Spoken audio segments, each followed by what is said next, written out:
Audio Jungle.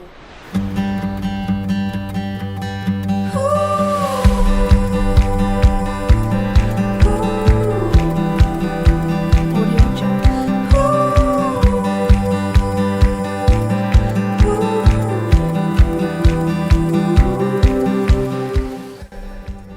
Assalamualaikum warahmatullahi wabarakatuh. Halo, welcome back to my channel.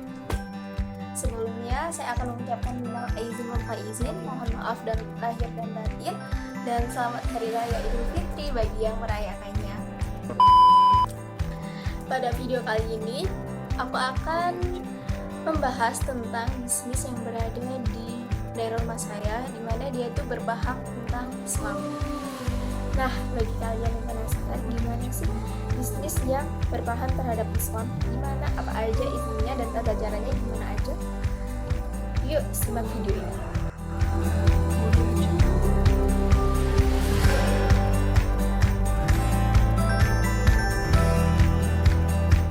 BMTNU atau Baitul Mal wat Tamwil, yaitu sebuah lembaga keuangan yang berbadan hukum koperasi simpan pinjam.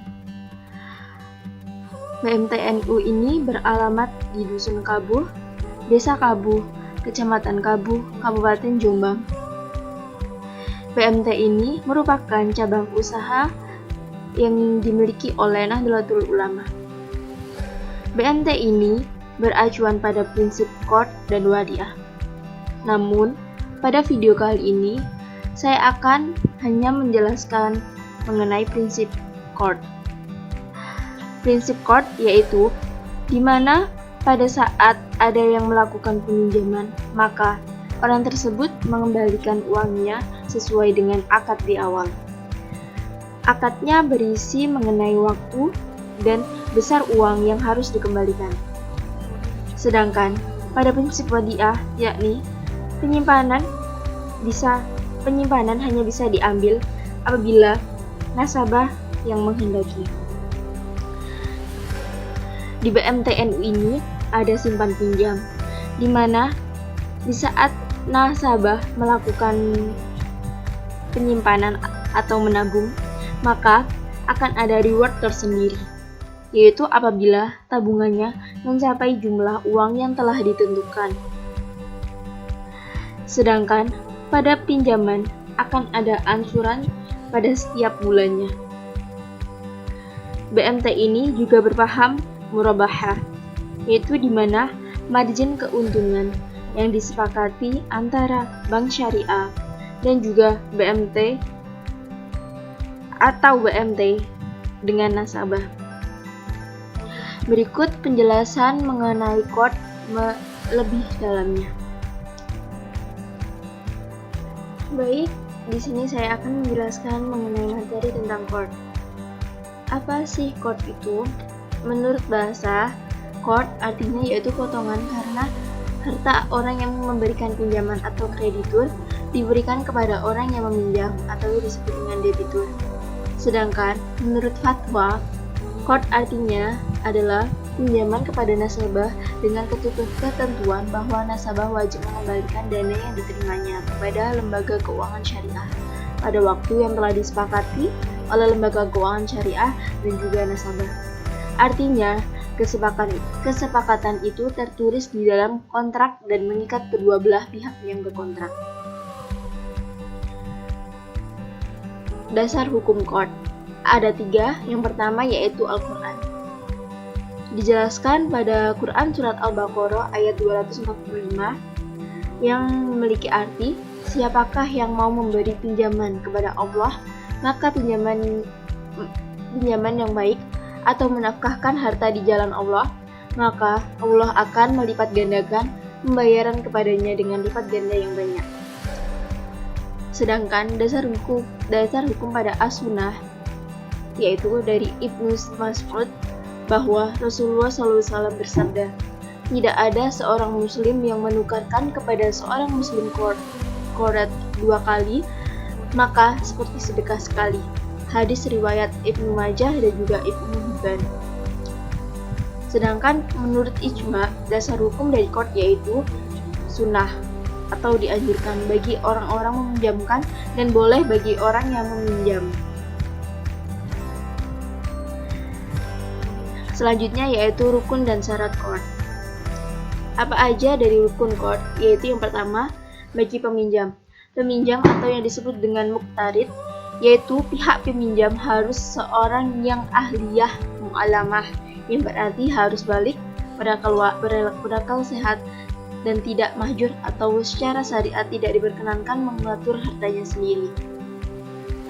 Yang kedua yaitu rukun pada pemberi pinjaman atau muqrid.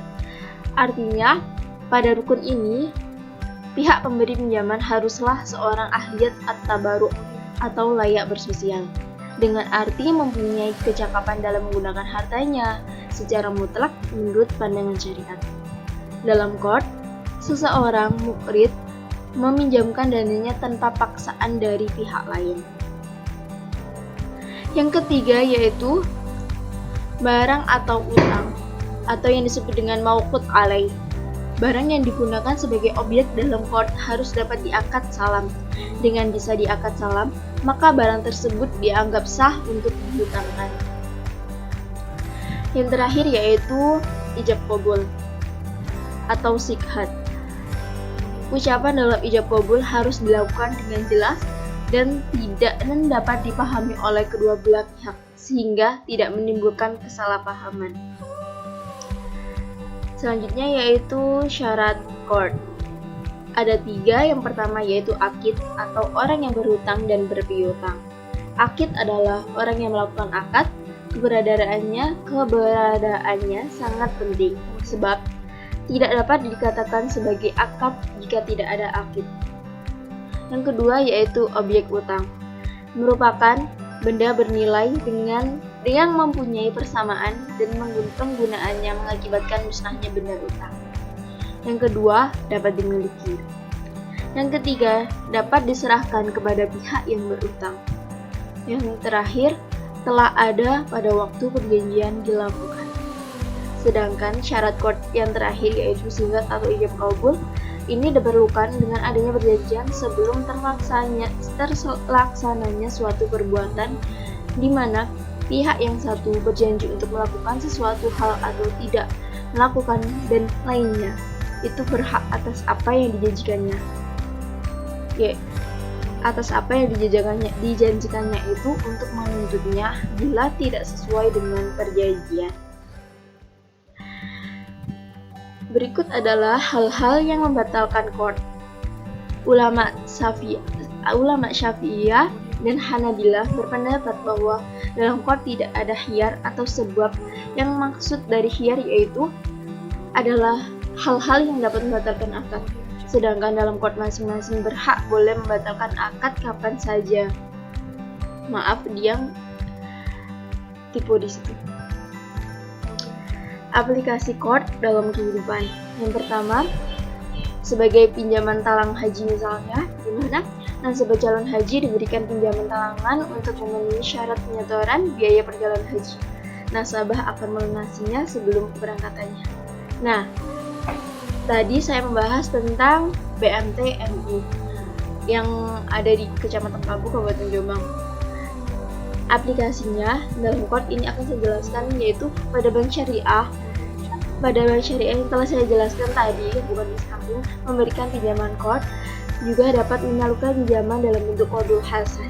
Qardul hasan adalah pinjaman tanpa imbalan yang memungkinkan peminjam untuk menggunakan dana tersebut selama jangka waktu tertentu dan mengembalikannya dalam jumlah yang sama pada akhir periode yang telah disepakati.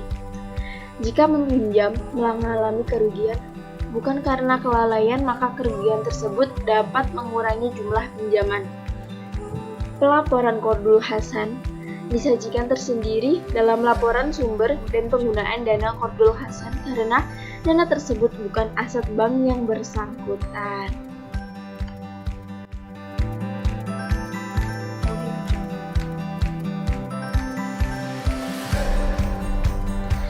Demikian video dari saya dan penjelasan tersebut semoga bermanfaat bagi kita semua. Sekali lagi, minal aizin wal faizin, mohon maaf lahir dan batin. Wassalamualaikum warahmatullahi wabarakatuh.